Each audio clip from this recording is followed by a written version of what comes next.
করতেছে। আল্লাহ পাক রব্বুল আলামিন ডাক দিয়ে বললেন, ও মুসা, ইন্নী আনা রাব্বুকা ফাখলা'না আলাইক। আমার মুসা, নিশ্চয় আমি তোমার রব, তোমার প্রতিপালক, তোমার আল্লাহ। মুসা, ফাখলা'না আলাইক, তুমি তোমার পায়ের জুতাটা খুলে ফেলো। ইন্নাকা বিল ওয়াদি মুকদ্দাসি তুওয়া, কেননা তুমি এখন যে জায়গাটার মধ্যে উঠবা, যে জায়গাটার মধ্যে উঠবা, এই জায়গাটা সাধারণ কোন জায়গা না। এই জায়গাটা হলো তুর পাহাড়, পবিত্র একটা উপত্যকা।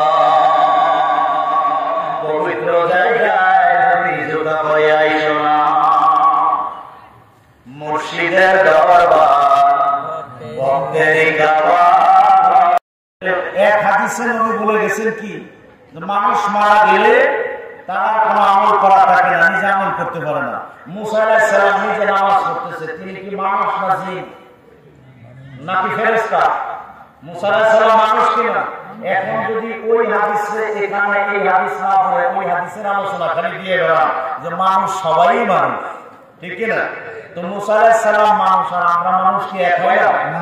জোরে বলেন। আর মুসা আলাইহিস